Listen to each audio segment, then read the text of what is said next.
weather is a lot nicer today than what it has been the last few days. It's still overcast, but at least it's not pouring down rain. Man, yesterday it rained, and it rained hard all day long, but it rained harder some of the time. Well, anyway, I've got the door opened a little bit, which I really don't need it open for any of this stuff that I'm doing, but it does help with the light. I've got lots of fluorescent light fixtures up overhead, but of course the wing blocks them out from doing anything underneath it. Well, I got the aileron on yesterday and all rigged up, and both ailerons are rigged, both flaps are rigged. I got the two inspection covers on the inspection holes here past the wing struts. Well, now what I need to do is finish things up here. I've got a safety wire, that turnbuckle in there on that right wing flap, and put the inspection cover over that. I've got fairings to put on over the flaps. I've got this one on this side to put on, of course, because I've had it off, but I got the one off on the left wing too, because when I put it on last year, I put it on the wing while it was in the shop, and it wasn't anywhere close to being where it should be in relationship to the flap. It's supposed to fair out the top of that flap a little bit. It didn't do that, so it was in the wrong place, so I took it off. I'm going to have to redo it. Anyway, I've got to get after that. So the first thing I'm going to do is go ahead and safety wire that turnbuckle. And I hate doing that. That is a pain in the butt, getting up in there in that little inspection cover and putting safety wire on there. But with that square inspection cover, it makes it a lot easier than with the little single round ones that the wing originally had on it.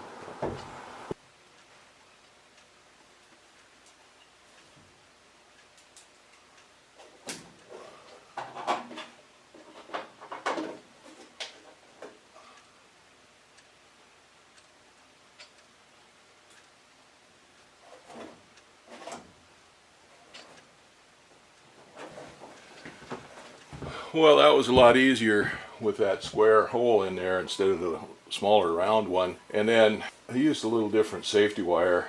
Old mechanic that I used to use made me use 40,000 safety wire, but the Piper instructions use 32,000 brass safety wire for that, which is a lot softer. Mechanic that I'm using now, he's okay with using 32,000 stainless steel safety wire on that. So that's a whole lot easier to use. It's not near as stiff as the 40,000s. Amazing how much difference there is with just a couple thousand thickness in the wire. Well, now I'll see if I can't get that inspection cover on there. Well, it started raining, so I went ahead and closed that door up so that all the tools and stuff that are hanging on it doesn't get all wet. Not really going to make any difference for what I got to do now, because we'll be working on the top of the wing for a little while to put that fairing on up there that fares in that flap. I got that turnbuckle safety wired. It was a lot easier to do through that bigger square hole than it was through the round hole. And then I got that inspection cover on over that flap bell crank area. I got my stand moved over in there so I can stand on it. I've got screws in a little paper bowl, and I put a little bit of duct tape on the bottom of it so I can set it on top of the wing and it won't slide off, just a little bit there.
Well, I got those two fairings put on the top. I got the screws in the top of them. I still need to put the screws in the bottom.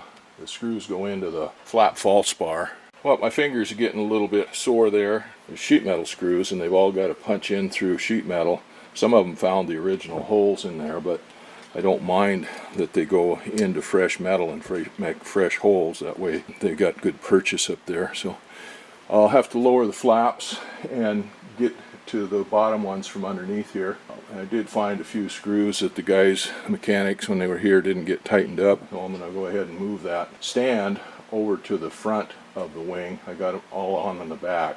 I'll need it in the front to put those fairings on the wing root fairings, which go on there now. Oh, anyhow, I'm going to take a little bit of a break here and let my fingers rest before I do much of anything else.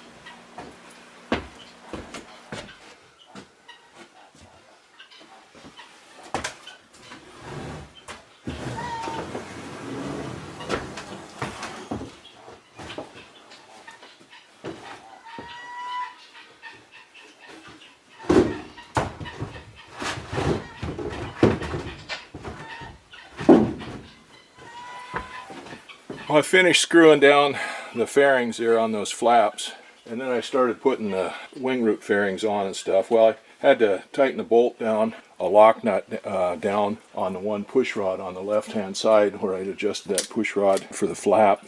And I put that cover on, then I started putting the rest of the wing root fairings on. Started on the one on the left hand side. I was working on it. I got the bottom fairings all on there and screwed on, and then there's a front fairing that goes on there. It goes around the nose, the leading edge, goes up over the top and ties in there. I started trying to put that one on. Well, the fairings wouldn't line up right. The mechanic, when he was here, I had him put in a new radio. The easiest way to put the radio in is to pull the windshield out and pull the boot cowl off, and then get in there and work on the radio from the top side like that. We got that all done and put the boot cowl back on and stuff, but it didn't quite get the windshield back in quite right. So it didn't fit up quite right up on top where those fairings made up there. So I started fooling around with that. I had to take the fairing that comes across the top of the wing off, and it has a hole in it. One of the holes in it has gotten hogged out too big for a screw. So I decided to put a Tinnerman nut on the bottom of it. Well, that meant I had to loosen up the screws on that fuel tank cover there, and they had the fuel tank cover off to put the new antenna for the radio in over there on that side, the GPS antenna. 3 screws on the sides of the fuel tank cover that go fore and aft, that go into the ribs, have Tinnerman nuts on them, and they broke one of the Tinnerman nuts on one of them, and so that screw wouldn't tighten down. So anyway, I wound up taking the fuel tank cover loose on that left side, so I get in there and replace that Tinnerman nut, and then take that one fairing off, and I've got for number 4 Tinnerman nut for that fairing on there where the hole is too big, and I've got it setting there now with super glue on it to super glue it to that fairing to see if we can't get it on there. So otherwise we wind up with a number 8 screw in there, and pretty soon a 1/4 inch screw or something like that. But anyway, I did that. But that fairing wasn't matching up the way it should, and I got to noticing the one on this side here wasn't quite matching up the way it should either.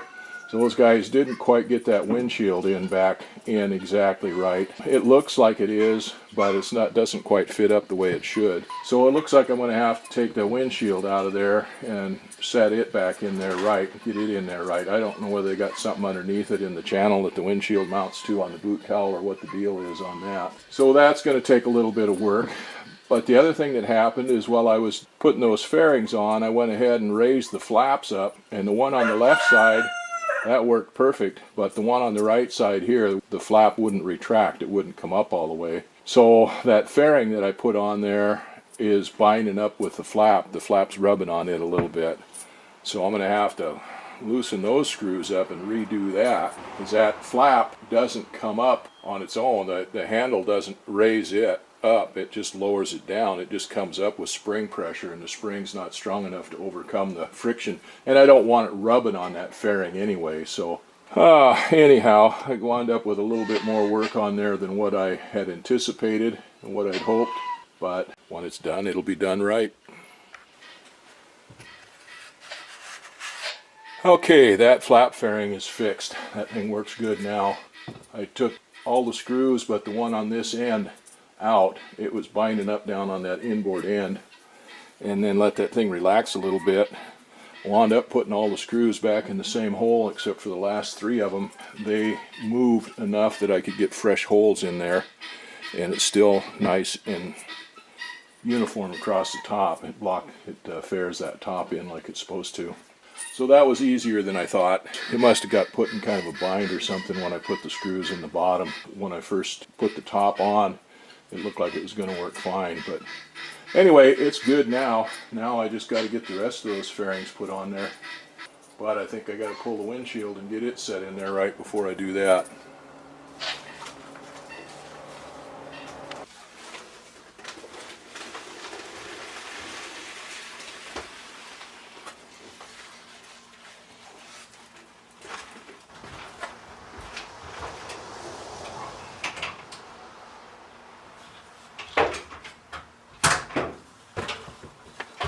Well, we'll try this again.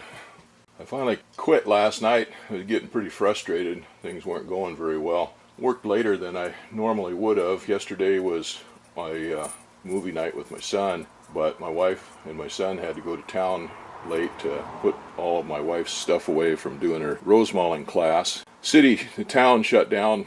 The main street shut down all day yesterday and Friday for the Little Norway celebration in town, so she waited until they opened the streets back up and stuff so they could get down there and put all of her tables and chairs and things like that away and get them put away and clean up the building that she was using for her classes. So anyway, they were busy until late, so I just stayed working on the plane until they were back. I get pretty frustrated. Things weren't going exactly the way I'd hoped. I thought I'd get everything all together yesterday. All I had left to do was put these fairings and stuff on, and like I say, things didn't quite work out the way I'd hoped. I got the two fairings on the wings for the flaps, and the left-hand one came out pretty good. It was a lot better than it was when I first put it on, but when I went to retract the flaps, the right-hand flap wouldn't retract, so I had to redo that one. I got it fixed up so it'll retract now, and I was starting to put the wing root fairings on, starting on the left-hand one first, and I just couldn't get it to fit up right. I got to looking, and the guys had the windshield out, and it didn't get put in quite the way I'd liked it, so I wound up taking the windshield back out again and cleaning everything up and resetting the windshield in there and got it in and buttoned back down the way it should be. Now, it doesn't take much to get it in. It's just a little bit out of whack, but just enough that things weren't going together right. And I had one hole over there in one of the fairings on the left-hand wing that was oversized, so I glued a Tinnerman nut for a number 4 screw on that one. I had to wait for that glue to set up, so I started working on this right-hand wing root fairing. Well, the upper portion of the fairing where it goes up over the top of the wing free floats over the skylight, over the roof of the cabin of the airplane, but it's held down underneath the fuel tank cover. Well, it wasn't lining up quite right, or wouldn't stay lined up, so I decided to put the fuel tank cover on, and I got it on, and one of the screws didn't tighten up. So I took it off and kind of looked things over, and I got the screw to go in the way it's supposed to, and then put the fuel tank cover back on again, and then the screw wouldn't go in again. So that's about when I quit. I need to take that fuel tank cover off again, put a new Tinnerman nut on that, and then I can get that back together and get that fuel tank cover on there and finish putting that wing root fairing on. So that's what we'll start doing now.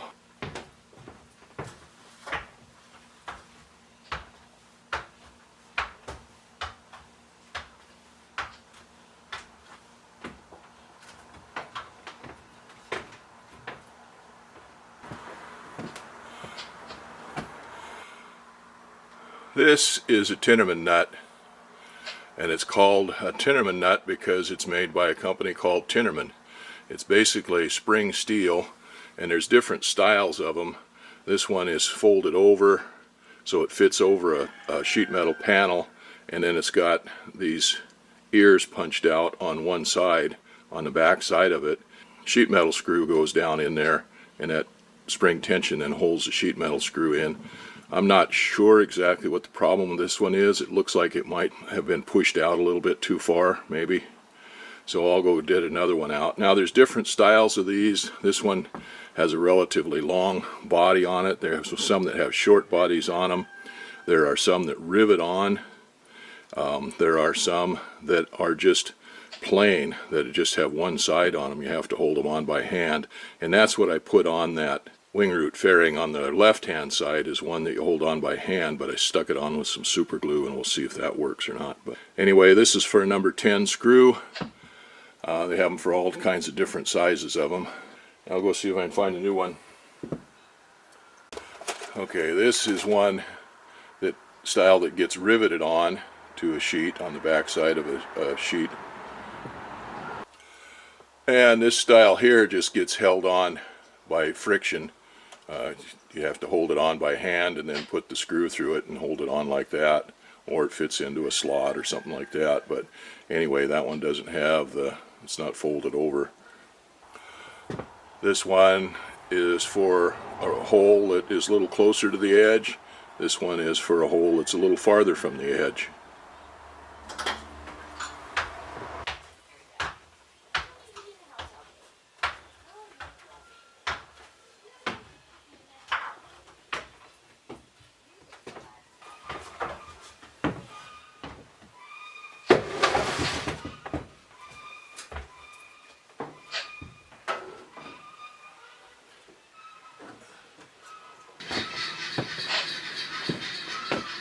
Well, I got that fuel tank cover on, hopefully for the last time this go around. It's time to put the gas cap, fuel cap on it. This is a vented fuel cap. The vent goes to the front, helps pressurize the tank so that they don't collapse when you're sucking fuel out of them. And because of the 180 horse engine, like I said, it helps pressurize the tank to push fuel down into the engine. Don't have a fuel pump on this engine, so anyway, I put the fuel cap on so I don't get crap down in the fuel tank.